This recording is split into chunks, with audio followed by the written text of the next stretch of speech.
Parte 3. Capítulo 2. Apenas no crepúsculo Gregor despertou de seu sono pesado, semelhante a um desmaio. Com certeza também não teria acordado muito mais tarde, ainda que não tivesse sido perturbado, pois sentia que estava descansado e havia dormido o suficiente. Pareceu-lhe, contudo, que fora acordado por um passo fugidio e um trancar cauteloso de porta que levava à sala de espera. Ele deslocou-se devagar, tateando ainda sem jeito com suas antenas, às quais só agora aprendia a dar valor, em direção à porta, a fim de verificar o que havia acontecido por lá. Seu lado esquerdo parecia uma única longa cicatriz, desagradavelmente esticada, e ele tinha de capengar com cuidado sobre as duas fileiras de pernas. Uma das perninhas, aliás, fora ferida com gravidade no curso dos acontecimentos matutinos. Era quase um milagre que apenas uma tenha sido ferida, e era arrastada inerte atrás das outras. Só quando chegou à porta, percebeu o que o havia traído até lá. Era o cheiro de algo comestível. No local, havia uma tigela cheia de leite doce, no qual nadavam pequenos pedaços de pão branco. Quase que riu de alegria, pois tinha uma fome ainda maior do que pela manhã, e logo mergulhou sua cabeça, praticamente até os olhos, dentro do leite. Mas em pouco recolheu-a de volta, decepcionado. Sobretudo porque não gostou nem um pouco do leite, que antes era sua bebida preferida e que, por certo, a irmã lhe trouxera pensando nisso. Sim, ele se afastou quase com repugnância da tigela. Na sala de estar, conforme Gregor viu através da fresta da porta, o lampião a gás fora aceso. Mas se antes o pai costumava ler o jornal em voz alta para a mãe e às vezes para a irmã a essa hora do dia, agora não se ouvia som algum. Bem, talvez essa leitura, da qual a irmã sempre falava e escrevia, tivesse deixado de fazer parte da rotina nos últimos tempos. Mas também em volta estava tudo tão silencioso, ainda que, com certeza, a casa não estivesse vazia. Que vida sossegada que a família não levava, disse Gregor a si mesmo e sentiu, enquanto fixava os olhos à frente de si na escuridão, um grande orgulho pelo fato de ter conseguido dar a seus pais e sua irmã uma vida dessas numa casa tão bonita. Mas o que aconteceria de hora em diante se toda a calma, todo o bem-estar, toda a satisfação tivessem um fim assustador? Para não se perder em tais pensamentos, Gregor preferiu pôr-se em movimento e rastejou pelo quarto, acima e abaixo. Só mais tarde, à noite, a luz da sala de estar foi apagada, e de momento parecia fácil constatar que os pais e a irmã haviam ficado acordados por todo esse tempo, pois conforme poderia ser ouvido com perfeição, todos os três agora se afastavam na ponta dos pés. Com certeza, ninguém mais viria até Gregor antes da manhã seguinte. Ele tinha, portanto, bastante tempo para refletir, sem ser perturbado como haveria de arranjar sua vida a partir de então. Mas o quarto alto e vazio, do qual era obrigado a ficar deitado de bruços sobre o chão, causava-lhe medo, sem que ele conseguisse descobrir a causa, visto que o quarto era seu e nele habitava há 5 anos. E com uma virada meio inconsciente e não sem sentir uma leve vergonha, ele precipitou-se para debaixo do canapé, onde logo se sentiu, apesar de suas costas ficarem um pouco apertadas e apesar de não conseguir mais levantar a cabeça, bem confortável, lamentando apenas que seu corpo fosse demasiado largo para poder se abrigar por inteiro sob o canapé. Nota da leitora. Canapé é uma mobília semelhante a um sofá de 2 ou 3 lugares, com pernas como as de uma cadeira.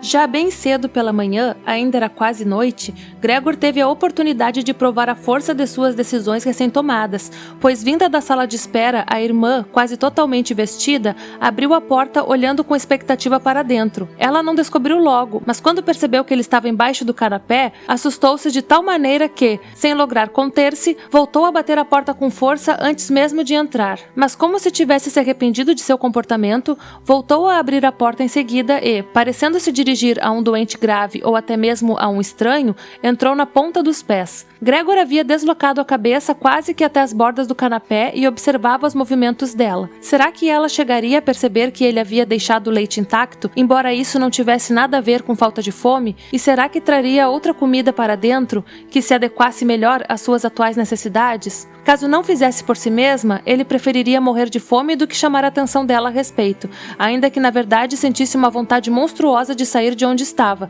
embaixo do canapé, e se jogar aos pés da irmã, implorando para que ela lhe trouxesse algo de bom para comer. Mas a irmã percebeu de imediato e, admirada, a tigela ainda cheia, da qual apenas um pouco de leite fora derramado em volta. Levantou-a logo, não com as mãos nuas, mas com um trapo em volta delas, e levou-a para fora. Gregor estava curioso ao extremo para ver o que ela traria em substituição ao leite e fazia as mais variadas conjecturas a respeito, mas ele jamais poderia adivinhar o que a irmã, em sua bondade, faria. Para testar seu gosto, ela lhe trouxe todo um sortimento, espalhado sobre um jornal velho. Ali havia legumes velhos, semi-apodrecidos, ossos da janta da noite anterior, envolvidos pelo molho branco endurecido, algumas passas e amêndoas, um queijo que Gregor há 2 dias teria declarado intragável, um pão seco, um pão com manteiga e um pão salgado com manteiga. Além disso, ela colocou junto de tudo isso a tigela, na qual havia posto água. E, por ternura, uma vez que sabia que Gregor não comeria nada diante dela, afastou-se com rapidez, virando inclusive a chave, a fim de que apenas Gregor notasse e para que ele pudesse ficar tão à vontade quanto quisesse.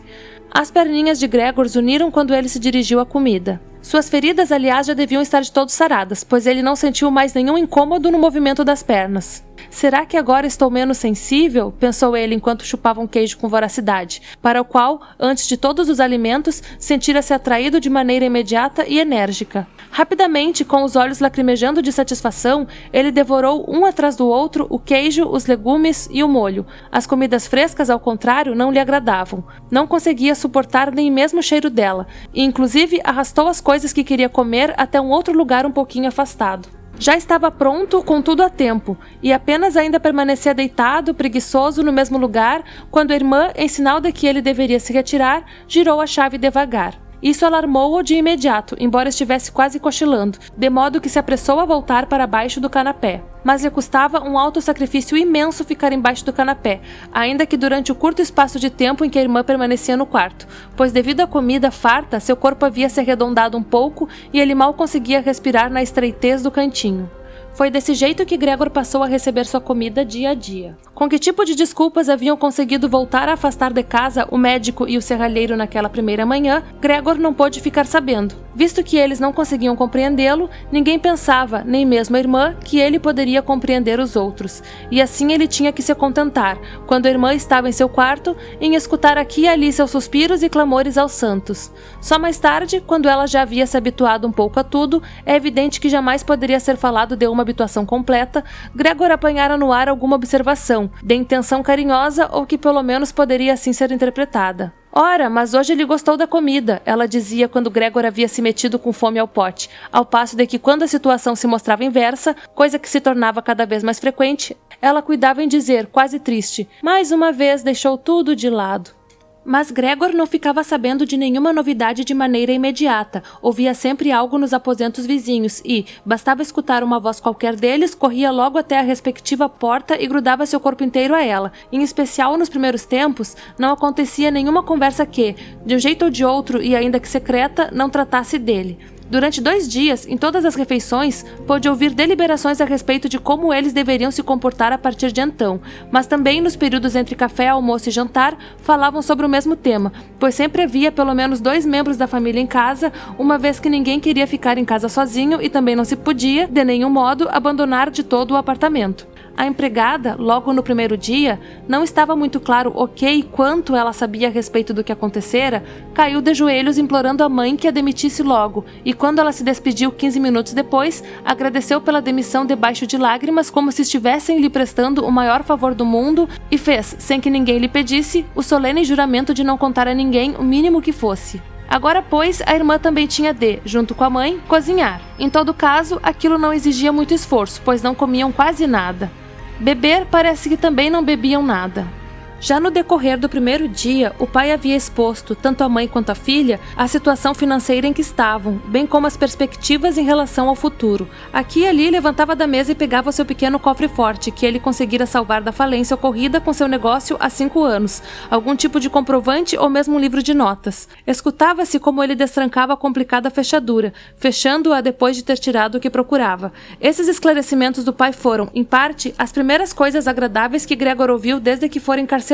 Ele sempre pensara que não havia sobrado absolutamente nada ao pai do negócio falido. O pai, pelo menos, não lhe havia dito nada que pudesse prever o contrário, mas Gregor, em todo caso, não lhe havia perguntado nada a respeito. A preocupação de Gregor naquele tempo era apenas fazer tudo para que a família esquecesse o mais rápido possível a falta de sorte nos negócios, que havia jogado todos em completa desesperança. de modo que começara a trabalhar com um ardor todo especial e, quase da noite pro dia, transformara-se de pequeno empregado do comércio a caixeiro viajante, passando a ter, naturalmente, possibilidades bem diferentes de ganhar dinheiro, e podendo de imediato transformar os êxitos de seu trabalho, que surgiam na forma de provisões, em dinheiro vivo, que podia ser deitado sobre a mesa da casa ante os olhos surpresos e felizes da família. Haviam sido tempos bonitos aqueles, e jamais depois disso eles haviam se repetido. Pelo menos com o mesmo brilho, ainda que Gregor mais tarde continuasse a ganhar dinheiro suficiente a ponto de ser capaz de carregar sobre si as despesas de toda a família e de fato carregando-as. Todo mundo havia se acostumado com isso, tanto a família quanto Gregor, e todos aceitavam o dinheiro agradecidos. Ele o concedia com prazer, mas não havia mais qualquer sentimento efusivo especial.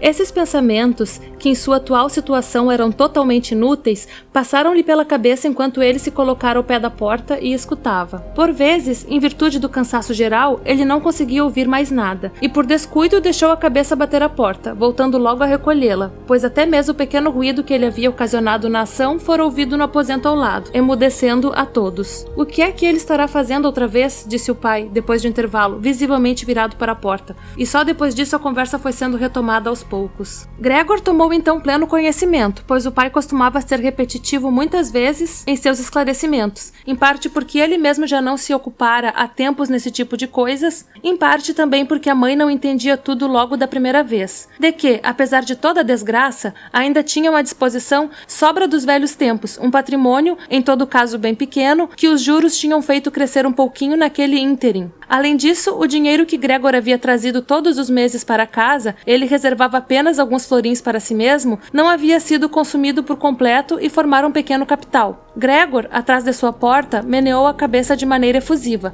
satisfeito com essa inesperada previdência e senso de economia. Na verdade, ele até poderia ter pago, com essa sobra de dinheiro, mais uma parte da dívida do pai com o chefe, e com isso, o dia em que poderia se livrar em definitivo do emprego teria ficado bem mais próximo, mas agora era sem dúvida tanto melhor que as coisas estivessem ficado como estavam, conforme o pai as havia arranjado. Entretanto, o dinheiro não era de nenhum modo suficiente para que a família pudesse, por exemplo, viver de seus juros. Talvez fosse suficiente para mantê-los durante 2, no máximo 3 anos. Mais do que isso, não. Era, pois, apenas uma soma que a princípio não deveria ser usada, mas deixada de lado para algum caso de necessidade. O dinheiro para viver, no entanto, tinha de ser ganho. Mas o pai, em todo caso, embora fosse um homem saudável, já estava velho e não trabalhava mais nada há 5 anos, e seja como for, ele não era capaz de fazer muita coisa. A velha mãe sofria de asma, para quem um simples passeio pela casa já necessitava de esforço. E que dizer da irmã? Será que ela deveria ganhar dinheiro? Ela que ainda era uma criança com seus 17 anos, cujo modo de viver até então dava tanto gosto de ver, que se acostumara a se vestir bem, dormir até tarde, ajudar um pouco na economia da casa, tomar parte em alguns prazeres humanos e sobretudo tocar violino?